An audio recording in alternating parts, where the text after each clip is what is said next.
Rahayu, saudara-saudara sejiwa Tosanasi Nusantara. Jumpa lagi dengan saya Joko Supriyadi dari GS Collection Creation Channel Jakarta. Karena hari-hari ini pandemi COVID semakin menjadi-jadi, izinkan saya mengawali paparan hari ini dengan sebuah perenungan spiritual saya.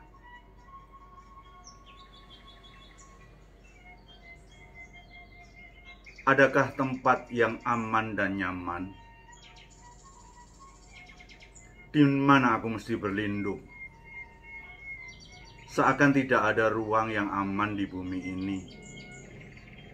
Tinggal di gunung terancam bencana letusan, di lembah terancam banjir dan longsor, di tepi pantai gemuruh ombak seakan gelombang tsunami yang sedang berteriak keras kepada kita.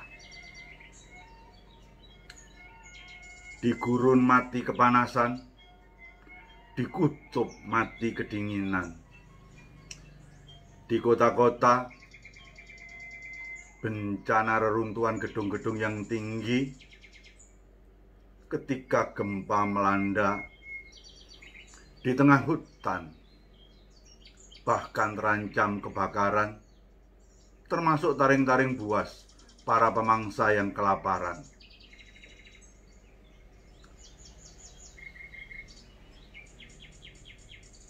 Di kerumunan saat ini, virus corona sedang mengintai siapa di antara kita yang paling lengah. Bahkan ketika mencoba cari ruang yang aman di dalam diri, karena di luar diri penuh dengan ancaman, itu pun juga tidak mudah. Duka, lara, sakit, penderitaan, dan kematian senantiasa bersembunyi di balik setiap detik waktu yang sedang bergulir. Jadi, kemana lagi aku mesti berlindung?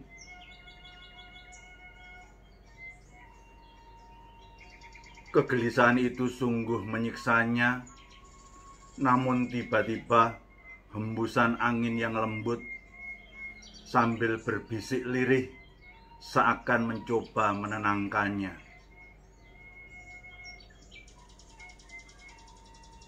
Kenapa engkau tidak berlindung pada kepasrahan batinmu?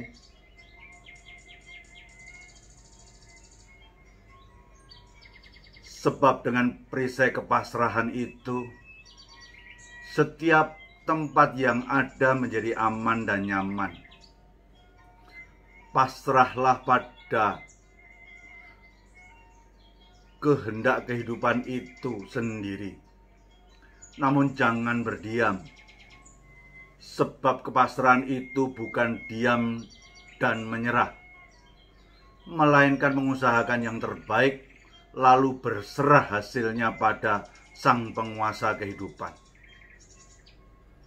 Bagaimanapun juga Sang Penguasa kehidupan berhak atas 3 kekuatan utamanya terhadap kita semuanya tanpa pengecualian. Dia berhak atas fungsi dia sebagai Sang Pencipta, Sang Pemelihara sekaligus Sang Pelebur. Hanya waktu, tempat, dan kejadiannya saja yang berbeda. Selalu ada pelajaran terbaik di setiap kejadian. Untuk itu, pasrah, dan pasrahkanlah kepadanya seutuh-utuhnya. Demikian tambahan renungan pada kesempatan saat ini. Kalau kita ambil dalam suatu bahasa yang sederhana, keluarlah konklusinya adalah yaitu pasrah. Ternyata sesuatu akan menjadi aman dan nyaman ketika kita bisa memasrahkan seutuh-utuhnya kepada Tuhan yang Maha Kuasa. Namun terkadang banyak di antara kita lupa mengartikan arti kata pasrah. Sejatinya pasrah itu adalah manusia telah mengupayakan, mengusahakan maksimal 100% kemampuannya. Jadi ada suatu usaha maksimal yang telah dilakukan manusia, hanya hasilnya saja serahkan pada Tuhan. Itulah pasrah yang sesungguhnya. Sehingga ketika saat ini sedang kondisi pandemi, kalau kita bicara tentang masalah pasrah, ya maksud saya masih ada ikhtiar 100% kita. Untuk itu saat pandemi, patuhi saja protokol kesehatan seutuh-utuhnya. Dan kemudian tingkatkan imunitas diri dari internal. Bisa dari suplai vitamin dalam tubuh kita ataupun kita berolahraga. Kalau ada sesuatu kesempatan untuk ikut vaksinasi, ya ikut vaksinasi saja. Dan senantiasa stay positif dalam menghadapi kehidupan ke depan ini. Itulah renungan awal dalam pertemuan hari ini untuk membuka pembicaraan kita pada tayangan 119 dengan topik utama pusaka-pusaka spiritual dan pusaka-pusaka perlindungan.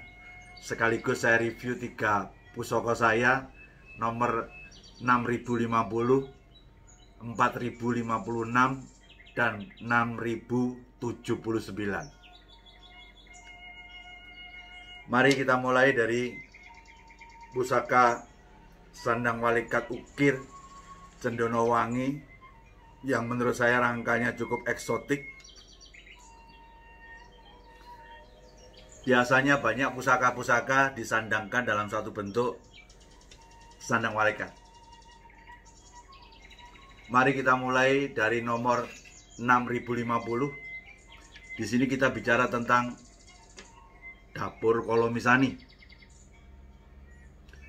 Yang membedakan antara Kolomisani dengan Sinom cuma hanya satu, yaitu jumlah dari sisi lambe gajah. Kalau Sinom 1, Kolomisani ada 2. Kolomisani ini secara panjang ada 34 cm, tepatnya 34,1 cm, dan dia berkinatah Kolo Cokro.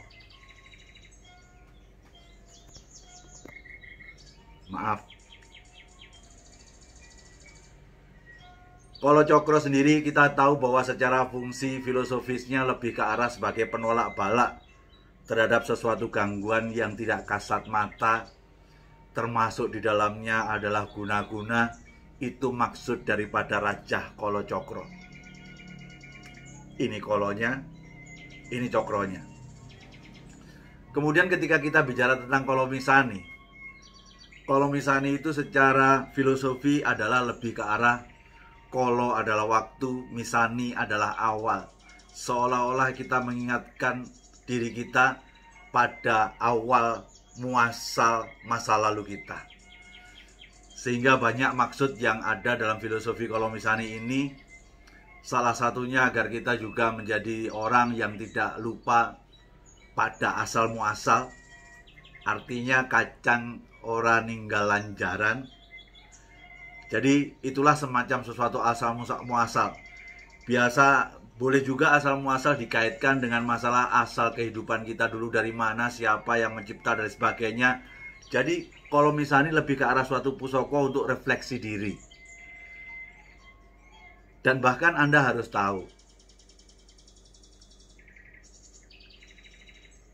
mengenang kembali kepada masa lalu kita, masa kecil, Syukur-syukur kita bisa berada pada tempat itu, di mana saat itu kita bermain, bercanda pada masa kecil. Mengenang aja sudah merasakan sesuatu hal yang sangat ketenangan pada diri kita. Bayangkan ketika kita berada di tempat itu. Walaupun kita pada suatu usia yang sudah tua, tapi berada pada masa lalu kita. Bahkan para orang tua mengatakan bahwa itu kegiatan yang disebut dengan tiras. Jadi salah satu obat penyakit jantung yang paling manjur yaitu tiras. Mengembalikan diri Anda pada asal muasal di masa kecil Anda, di mana Anda bersuka cita, bersenang-senang dengan taman, di tempat Anda main apa dan lain sebagainya. Itu sesuatu hal yang baik sekali. Jadi kembali lagi, kolomisani adalah sebuah pusaka yang secara filosofis untuk mengingat kita kepada asal. Kalau kita bisa lebih lanjut, asal muasal kita tercipta oleh Sang Pencipta, sehingga kolomisani ini juga akan bisa membantu kita dalam menjadi orang yang pasrah dan berserah juga. Kenapa kolomisani saya kategorikan sebagai keris spiritual? Karena ini benar-benar akan membawa kita kembali kepada masa saat itu. Karena sering sibuknya kita di saat ini, sehingga kita sudah tidak bisa mengingat masa lalu kita. Dan pusaka ini memang sedikit saya kasih warangan agak tua. Kalau ini di warang muda, akan keluar serbuk-serbuk kuning yang ada bilahnya ini. Itulah yang kita sebut dengan besi kualitas unggul, yang kita sebut dengan besi hurap keemasan. Dan saya tangguh, besi yang sebagus ini dengan garap seperti ini, saya melihatnya berada pada era Mojopahit, dan lebih tepatnya saya menangguhnya merupakan keris Mojopahit Tangguh Sedayu. Memang ketika kita bicara tentang masalah keris spiritual, kita tidak hanya bicara tentang kolomisani saja. Tentunya kalau Anda mengikuti channel ini, Anda masih ingat babaran saya keris spiritual yang lain, yaitu Megantoro, pusaka pengingat agar kita senantiasa eling sama Tuhan. Ada yang namanya kolonada, kolo waktu nada berserah, pusaka yang mengajarkan kita fokus untuk senantiasa berserah dan pasrah. Di situ juga ada jaran guyang, bukan jaran goyang, jaran guyang. Jaran adalah suatu simbol ego diri kita. Guyang itu adalah dibersihkan. Sejatinya ketika kita ingin melakukan perjumpaan dengan Tuhan Yang Maha Kuasa, lepaskanlah ego Anda atau bersihkanlah agar Anda bisa berjumpa dengannya. Tidak kalah pun juga pusaka carubuk juga masuk kategori pusaka-pusaka spiritual. Karena dengan carubuk itu kita harus ikhlas menjalankan suatu peran untuk memberikan suatu petitur kebaikan kepada sesama. Sekaligus kita harus ikhlas untuk menjadi semacam suatu menjalankan peran sebagai seorang penolong. Sehingga nggak hayal ketika kesana kemari Kanjeng Sunan Kalijogo selalu membawa pusaka andalan Kanjeng Kiai Carubuk. Ketika kita bicara situasi pandemi seperti ini, rasanya akan menjadi nyaman ketika kita bicara tentang spiritual. Namun jangan lupa, ide hari ini adalah kita bicara tentang pasrah, bukan berarti kita berserah dan diam. Pasrah itu 100% aktivitas kitanya sudah kita maksimalkan, hasilnya aja kita serahkan pada Yang Maha Kuasa. Satu hal lagi yang saya mau bahas pada kesempatan ini, bukan hanya keris spiritual tapi juga keris-keris perlindungan. Karena ketika kita bicara tentang masalah situasi pandemi, kadang-kadang orang bicara tentang bagaimana untuk melindungi diri. Inilah suatu keris sangklat. Besinya tidak jauh, bisa saya katakan mirip dengan yang sebelumnya. Sehingga sangklat ini dengan panjang tepatnya cuma 33,7 cm, saya tangguh sangklat dari Mojopahit Mojopahit Sedayu juga. Dan ketepatan tipikal daripada besinya sama. Kalau ini kita coba kasih warangan yang muda, akan menjadi lebih light, akan keluar titik-titik kuningnya, yang itulah yang kita sebut sebagai keris dengan besi hurap. Kenapa sangkelat menjadi semacam suatu keris perlindungan? Karena kita sama-sama tahu dalam suatu sejarah Mojopahit ada keris yang mampu menimbulkan suatu wabah yang saat itu disebut dengan keris condong campur. Karena sudah lama tidak diurusin, dia mengeluarkan suatu wabah pada Mojopahit sehingga banyak orang yang sakit saat itu.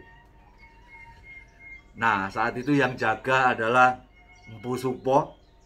Dia keluarkan sangklatnya dan terjadilah pertarungan antara sangklat dengan condong campur. Akhirnya condong campur ujungnya patah, akhirnya kembali lagi ke ruang pusaka.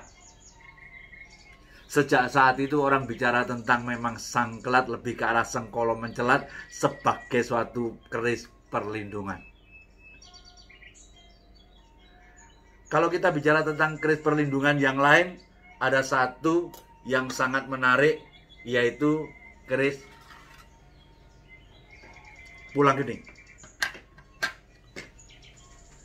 Pulang Geni ini dengan panjang sekitar 36,7, namun dia mempunyai sesuatu garap yang sedikit berbeda.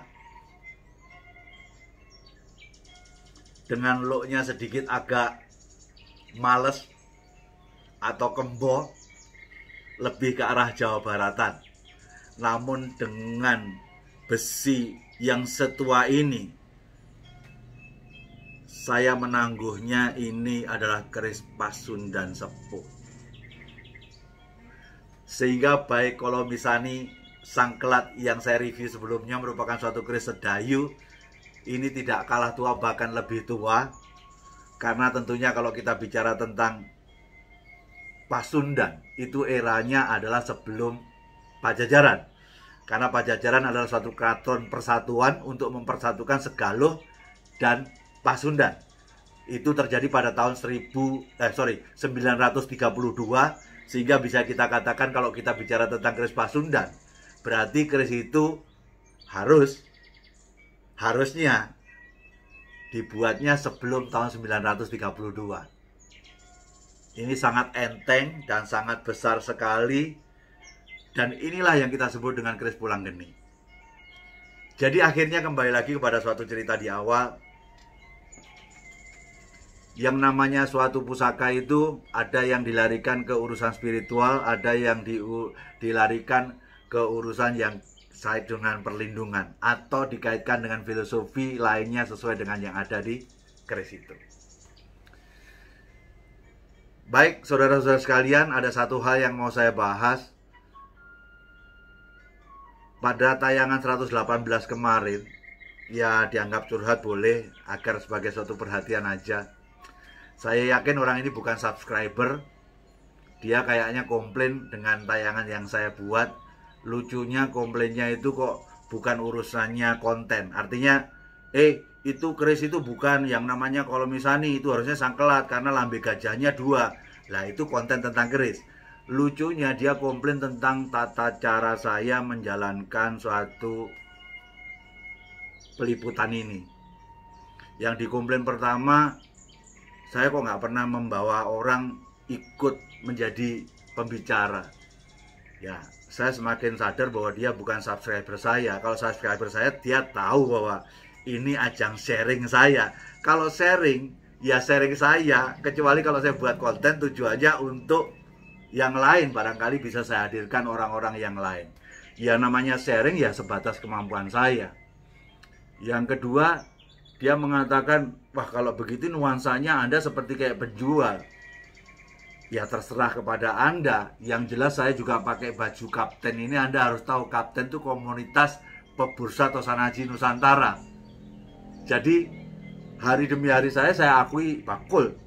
Namun saya mencoba ingin menjadi seorang bakul yang profesional. Ya kalau di YouTube kita bicara sharing ya nggak usah ngomong dagangan. Termasuk banyak di antara Anda yang tanya mahar dari keris yang saya coba babar, selalu saya jawab, jangan ngomong di sini, silahkan ke WA. Itu untuk menunjukkan profesionalisme saya agar sharing saya tetap profesional sebatas materi yang tidak akhirnya dengan kaitannya dengan numpang jualan. Kemudian dia berbicara tentang yang lainnya, syukur. Saat itu ada teman kita namanya Mas Agus Antoni, subscriber kita, meluruskan orang yang bersangkutan. Namun kita tunggu sampai dengan 3 jam kok dia tidak memberikan suatu reply. Ya saya anggap dia itu hater saja. Ya barangkali dia nggak ngerti keris, nggak suka keris, dan akhirnya ya segala yang diomongkan orang keris pasti nggak ada yang benernya. Ya udah, saya hapus saja, selesai urusan. Untuk itu saya ingin mencoba memantapkan informasi kepada teman-teman yang barangkali masih baru di channel ini. Saya hanya ingin ingatkan saja, ketika Anda mau mendengarkan suatu tayangan YouTube, Anda itu harus tahu background pembuat konten YouTube tadi.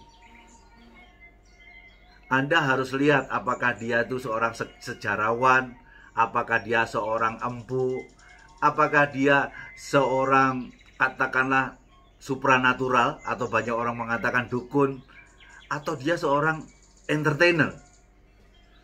Pasti ciri-ciri dia akan mewarnai dari setiap tayangan itu. Jadi kalau saya, perbedaan itu adalah sesuatu hal yang indah. Orang pada akhirnya berkelompok pada kelompoknya masing-masing. Dan kalau saya ingin sampaikan, saya ini adalah seorang pembelajar spiritual yang baru saja belajar spiritual. Tentunya nggak akan jauh-jauh dari tayangan saya, pasti akan terbumbui oleh yang terkait dengan pemahaman spiritual saya. Jadi saya sudah expect, saya sudah kalkulasi, saya pasti tidak akan pernah mendapatkan subscriber yang banyak. Saya sudah expect itu. Karena kalau di perkerisan, pengen jadi YouTuber perkerisan yang pengen dapat subscriber yang banyak, kalau Anda di dunia perdukunan, tarik-menarik kodam dan lain sebagainya untuk perang antara jin dan lain sebagainya, atau Anda sebagai entertainer dengan yang namanya tampilannya baik, kemudian musiknya mendukung, suasananya oke, ya kalau menurut saya yang seperti itu pasti subscribernya banyak. Saya nggak heran yang ada hampir 1 juta, ada yang 600, ada yang 200.000. Saya dengan 6.600 cukup bersyukur. Dan setiap bulan pun saya mendapatkan dari Google AdSense berupa pendapatan iklan cuma 150.000, saya juga bersyukur. Jadi jangan expect terlalu berlebih bahwa gue dapat juta-jutaan dari YouTube. Saat ini saya hanya dapat per bulannya cuma 150.000 dengan sharing yang seperti saya sampaikan ini. Jadi saya harus sampaikan bahwa pada akhirnya kita berada pada kelompok kita, dan suatu paramida di ujung memang nggak terlalu banyak, tinggal berpulang selera hati Anda masing-masing, Anda lebih enak dan nyaman di mana. Jadi menurut saya sebagai seorang spiritual universal, ya Anda nggak bisa memaksa saya untuk menggunakan suatu aksesoris, pakaian-pakaian yang sangat-sangat unik-unik. Wong saya aja akibat belajar spiritual dan belajar keris ini, tangan sudah tidak ada jam, sudah tidak pernah mengenakan cincin. Walaupun cincin saya banyak, jam juga banyak, tapi rasa sekarang hati ini tuh nggak struck untuk menggunakan sesuatu seperti itu. Jadi mohon maaf kalau ada sesuatu kekurangan, karena memang keterbatasan diri saya ada di situ. Itu saja yang saya ingin sampaikan pada kesempatan kali ini. Harapan saya semoga ini bermanfaat. Selalu saya dorong, mari kita terus belajar berkeris. Bukan untuk membuat kita jadi ahli loh ya, untuk menambah rasa cinta kita pada budaya Tosan Aji, dengan memiliki semoga tingkah laku kita dalam bertindak berubah, diwarnai oleh sesuatu yang andiluhung yang ada dalam filosofi Tosan Aji. Ujung dari suatu cerita, orang belajar Tosanaji sebaiknya ego dirinya akan tambah turun. Jadi itulah, saya sudah tidak nyaman pakai cincin, tidak nyaman pakai gelang, jam, dan lain sebagainya. Itu memang yang namanya ya ego, akhirnya seperti itu. Nah, terus saya hanya ingin minta tambahan satu. Kalau Anda berkeris dari aspek esoteri, pesan saya satu, tambahkan unsur kepercayaan dan keyakinan Anda pada Tosanaji itu. Anda sudah tahu posisi Tosanaji yang isinya doa ya. Setiap doa itu selalu yang mengabulkan Tuhan Yang Maha Kuasa. Tapi tambahkan adanya sesuatu keyakinan dan kepercayaan atas Anda, apa yang Anda miliki tadi. Karena keyakinan dan kepercayaan itu menjadi penting. Cerita Nabi Musa menggambarkan pada kita, dia yakin tongkat ini adalah tongkat yang bisa untuk menunjukkan kebesaran Tuhan. Dengan keyakinan dan kepercayaan dia sebagai tongkat, sebagai media kebesaran Tuhan, laut pun bisa dibelah. Untuk itu, jayalah budaya Tosanaji Nusantara, pastikan budaya ini menjadi tuan rumah di negeri sendiri. Kalau tidak kita, siapa lagi? Kalau tidak sekarang, kapan lagi? Saya hanya mampu untuk mengangkat langit Nusantara dari Tosanaji dan bersyukur hingga detik ini uploadan di website saya sudah menyentuh nomor keris terakhir saya 6086. Saya tidak mau terlalu banyak ngomong banyak tentang bagaimana sebagai pelestari. Saya memang background sebagai seorang penjual, tapi lebih banyak barang saya belum terjual, sehingga saya pun juga layak dikategorikan sebagai pelestari. Saya pikir 6086 itu bukan jumlah yang sedikit. Saya tidak mau terlalu berkuar-kuar, karena buat saya omongan itu nggak ada kekuatannya.